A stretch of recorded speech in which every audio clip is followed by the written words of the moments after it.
Hi friends, എല്ലാവർക്കും സ്വാഗതം. ഇന്ന് നമ്മൾ തയ്യാറാക്കാൻ പോകുന്നത് നേന്ത്രപ്പഴം അല്ലെങ്കിൽ ഏത്തപ്പഴം കൊണ്ടിട്ടൊരു ഹെൽത്തി ആൻഡ് ടേസ്റ്റി ആയിട്ടുള്ള ഹൽവയാണ്. നമുക്ക് വളരെ പെട്ടെന്ന് തയ്യാറാക്കിയെടുക്കാൻ പറ്റുന്നതാണ്. അപ്പോൾ നിങ്ങൾക്ക് ഇതുപോലത്തെ ഹെൽത്തി റെസിപ്പീസ് ഇഷ്ടമാണോ? നിങ്ങളൊരു ഹെൽത്ത് കോൺഷ്യസ് ആണോ? എന്നാൽ കുക്ക് ഹോൾസം സബ്സ്ക്രൈബ് ചെയ്യാൻ മറക്കരുത്. So keep watching. Hope you like it. അപ്പോൾ നമ്മുടെ നേന്ത്രപ്പഴ ഹൽവ തയ്യാറാക്കാൻ വേണ്ടിയിട്ട് ഞാനിവിടെ 3/4 കിലോ നേന്ത്രപ്പഴം, നല്ല പഴുത്ത നേന്ത്രപ്പഴം അല്ലെങ്കിൽ നമുക്ക് ഏത്തപ്പഴം എന്ന് പറയാൻ എടുത്തിട്ടുണ്ട്. ഇനി നമ്മൾ ചെയ്യേണ്ടത് ഇത് നന്നായിട്ടൊന്ന് അരച്ചെടുക്കണം. അപ്പോൾ നമുക്കിതൊരു മിക്സിയുടെ ജാറിലോട്ട് മാറ്റാം. അതിനുശേഷം ഇത് നന്നായിട്ട് വെള്ളമൊന്നും ആഡ് ചെയ്യാണ്ട് നന്നായിട്ട് ഇതിനെ ഒന്ന് അരച്ചെടുക്കുക. ഇപ്പോൾ നമ്മളിത് നന്നായിട്ട് അരച്ചെടുത്തിട്ടുണ്ട്. കണ്ടോ, ഇതുപോലെ നന്നായിട്ട് അരഞ്ഞു വരണം. ആ കട്ടിയൊന്നും ഇല്ലാണ്ടിരിക്കണം. ഇനി ഹൽവയ്ക്ക് വേണ്ടിയിട്ട് ശർക്കര ഉരുക്കിയെടുക്കണം. ഞാനിവിടെ ഇപ്പോൾ 2/3 കപ്പ്, അതായത് ഏകദേശം ഒരു 100 ഗ്രാം ശർക്കര എടുത്തിട്ടുണ്ട്. ഇനി നമുക്കിതിലോട്ട് ഒരു 1/2 കപ്പ് വെള്ളം ആഡ് ചെയ്ത് കൊടുക്കാം. അതിനുശേഷം നമുക്ക് ഈ ശർക്കര ഒന്ന് ഉരുക്കിയെടുക്കാം. ഇപ്പം നമ്മുടെ ശർക്കര നന്നായി ഉരുകി വന്നിട്ടുണ്ട്. കണ്ടോ, ഇനി നമുക്കിതൊന്ന് അരിച്ചെടുക്കണം. കാരണം ഇതിൽ എന്തെങ്കിലും പൊടിയൊക്കെ കാണും. അപ്പോൾ നമുക്കിതൊന്ന് അരിച്ചെടുക്കാം. ഇനി നമുക്ക് ഹൽവ തയ്യാറാക്കി എടുക്കാം. അതിന് വേണ്ടിയിട്ട് ഞാനിപ്പോൾ ഇവിടെ ഒരു 1 ടേബിൾ സ്പൂൺ നെയ്യ് എടുത്തിട്ടുണ്ട്. ഇനി നെയ്യൊന്ന് ഉരുകി വരട്ടെ.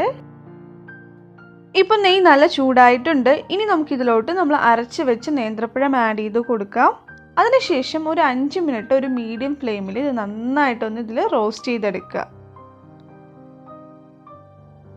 ഇപ്പോൾ 5 മിനിറ്റ് കഴിഞ്ഞിട്ടുണ്ട്. ഒന്ന് റോസ്റ്റായി വന്നിട്ടുണ്ട്. പിന്നെ എപ്പോഴും ഓർക്കുക, ഇടയ്ക്കിടയ്ക്ക് ഇളക്കി കൊടുക്കണം, അല്ലെങ്കിൽ അടി പിടിച്ച് പോകാൻ ചാൻസ് ഉണ്ട്.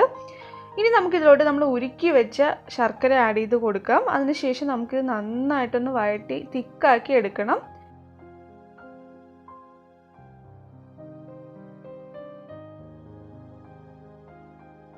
അതോടൊപ്പം നമുക്കിതിലോട്ട് ഒരു നുള്ളു ഉപ്പ് കൂടെ ആഡ് ചെയ്ത് കൊടുക്കാം. ടേസ്റ്റ് എല്ലാം ഒന്ന് ബാലൻസ് ചെയ്തെടുക്കാൻ വേണ്ടിയിട്ടാണ്. ഇനി നമുക്കിതിങ്ങനെ ഇളക്കി നല്ല തിക്കാക്കി എടുക്കണം. ഒരു മീഡിയം ഫ്ലെയിമിലിട്ട് നമ്മൾ ചെയ്താൽ മതി.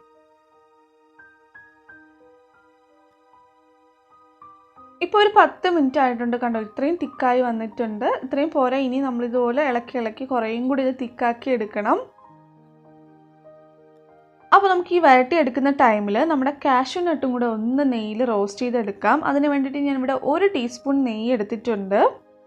ഇനി നമുക്കിതിലോട്ട് 1/4 കപ്പ് കാഷ്യൂ നട്ടും കൂടെ ആഡ് ചെയ്ത് കൊടുത്തിട്ട് ഇതൊന്ന് റോസ്റ്റ് ചെയ്തെടുക്കാം.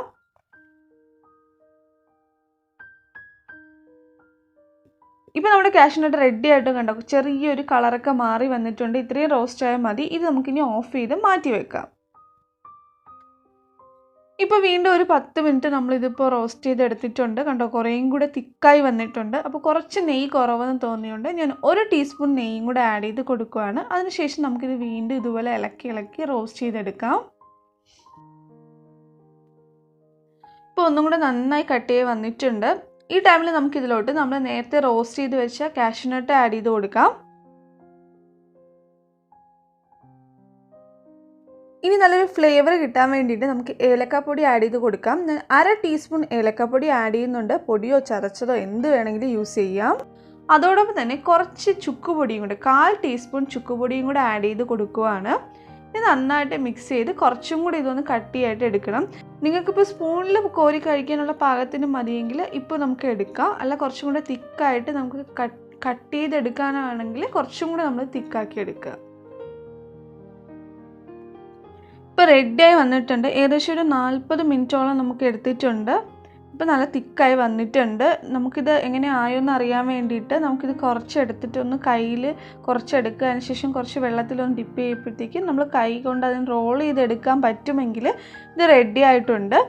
അപ്പോൾ ഇത് ഞാൻ ചെയ്ത് നോക്കിയപ്പം നമുക്ക് റെഡിയായി വന്നിട്ടുണ്ട്. ഇനി നമുക്ക് ഇത് ഒരു പാത്രത്തിലോട്ട് സെറ്റ് ചെയ്യാൻ വേണ്ടിയിട്ട് മാറ്റണം. അപ്പോൾ ഈ പാത്രത്തിലാണ് ഇത് സെറ്റ് ചെയ്യാൻ പോകുന്നത്. അതിന് വേണ്ടിയിട്ട് കുറച്ച് നെയ്യ് എടുത്തിട്ട് ഇതിൻ്റെ അകത്ത് മൊത്തം ഒന്ന് സ്പ്രെഡ് ചെയ്ത് കൊടുക്കണം. ഇപ്പോൾ നമ്മൾ നെയ്യ് സ്പ്രെഡ് ചെയ്ത് കൊടുത്തിട്ടുണ്ട്. ഇനി നമുക്ക് നമ്മുടെ ഹൽവയുടെ ആ കൂട്ടി ഇതിലോട്ട് ഒഴിച്ചു കൊടുക്കാം.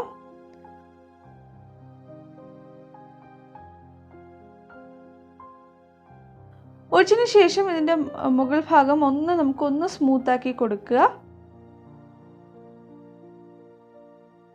ഇനി നമുക്കിത് സെറ്റ് ചെയ്യാൻ വേണ്ടിയിട്ട് മാറ്റി വെക്കണം. ഞാൻ പുറത്ത് സാധാ റൂം ടെമ്പറേച്ചറിലാണ് വെക്കുന്നത്. ഒരു 1/2 മണിക്കൂറൊക്കെ വയ്ക്കുമ്പോൾ നമുക്കിത് സെറ്റായി കിട്ടും. അപ്പോൾ നമ്മുടെ ഹൽവ ഇപ്പോൾ സെറ്റ് റെഡി ആയിട്ടുണ്ട്. ഇനി നമുക്കിതൊന്ന് വിട്ട് കിട്ടാൻ വേണ്ടിയിട്ട് ജസ്റ്റ് എന്തെങ്കിലും സ്പൂണോ അല്ലെങ്കിൽ കത്തി എടുത്തിട്ട് ജസ്റ്റ് സൈഡ് ഒന്നിങ്ങനെ വിട്ട് കൊടുപ്പിക്കുക. ഇനി നമുക്കിതൊരു പ്ലേറ്റിലോട്ട് വെച്ചിട്ട് ഇളക്കിയെടുക്കാം.